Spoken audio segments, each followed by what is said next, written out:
Well, I'm here at BEA with Nancy Horan, author of Loving Frank, 2007 bestseller that imagined the inner life of Frank Lloyd Wright's longtime lover, and I'm not sure how to pronounce her name.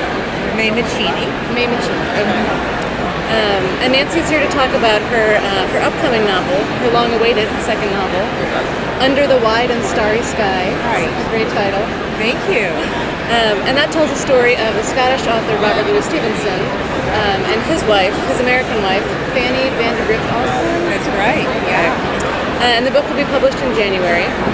So, Nancy, first of all, what can you tell us about the book? Can you tell us anything more about it? Well, it's a love story between two very different, culturally different people. Fanny was an American woman who originally from Indiana, who eventually moved to California and lived in mining towns with her husband.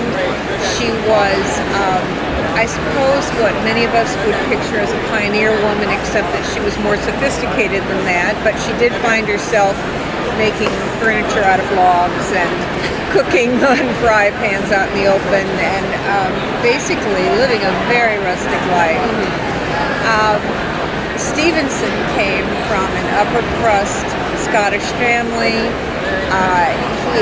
As an adult, he was part of a very prestigious, exclusive literary circle in London, and so it was, in a sense, a clash of cultures. And yet, they met in Europe. Fanny had left her philandering husband. She, unlike Mama, who left them behind. Right. And she packed up her 3 kids, and she went to study art in Europe, which was one way that a woman could leave a lousy marriage in 1875. Right.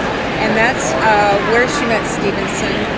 And their story is extraordinary. They lived all over the world. They were up against incredible odds of all sorts. And yet they lived a truly rich life, more adventurous than any of Stevenson's characters. Really? Yeah. Wow. Quite amazing. Did you get to visit any of the places that they traveled to? Absolutely. Oh, I mean, great. I really went to almost all of them, Really? except the South Seas. Right. I didn't go to Samoa, but yeah, they were traveling continually, and they lived on 3 continents. Wow. So where did you travel to? Well, I traveled to Scotland, of course. Stevenson's books are just so rich with Scottish history and Scottish culture, and he was such a delightful Scot.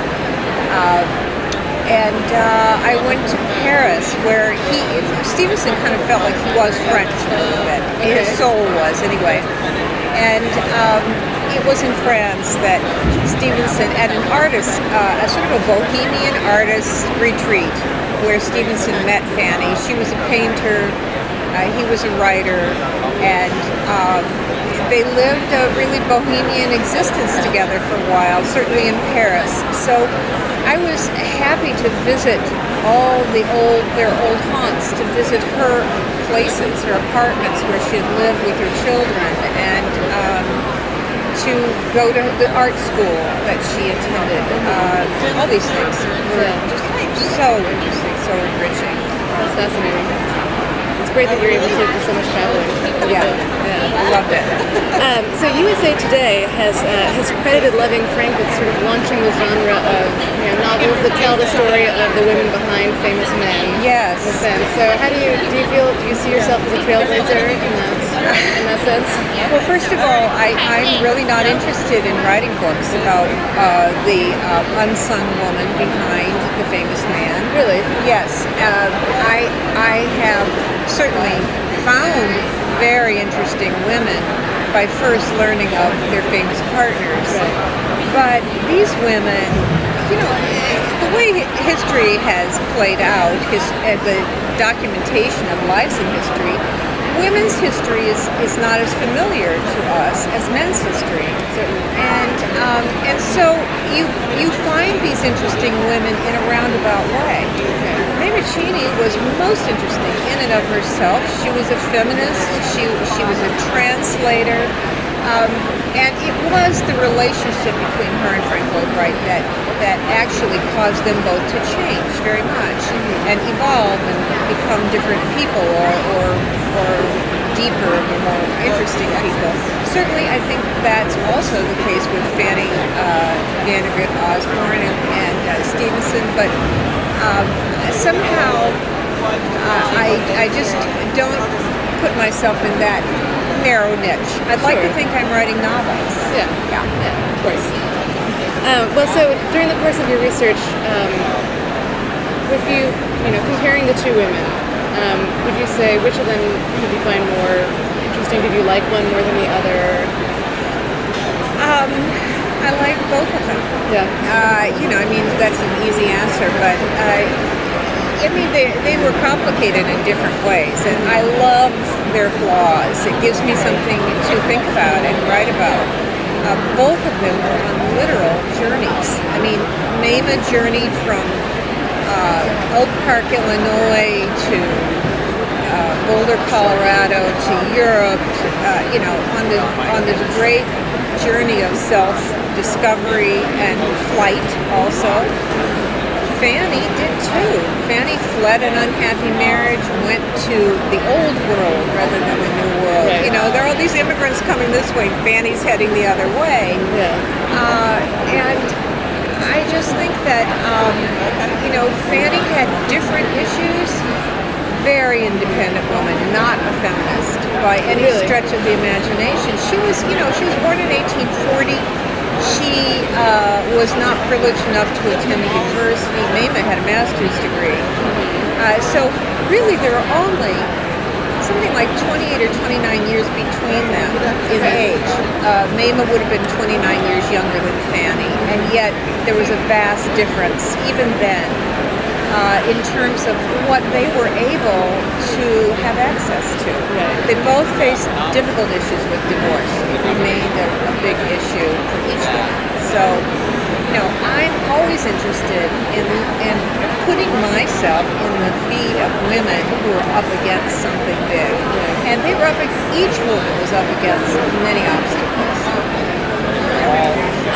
Did you have much of an interest in Stevenson and Frank Lloyd Wright before writing these books? I mean, was that sort of... No. Not at all? That's, I bumped into both of them, and I have to tell you that with Loving Frank, that just took me by the shoulders and threw me around. When I heard that story, I thought, I have to write this. I have to write this. And when I learned about this story, I felt the same way. Really? Powerful, powerful story. Stevenson, you will discover, is such a wonderful character. So much more than the boys author that we think we know. Treasure Island. But he wrote Dr. Jekyll and Mr. Hyde as well.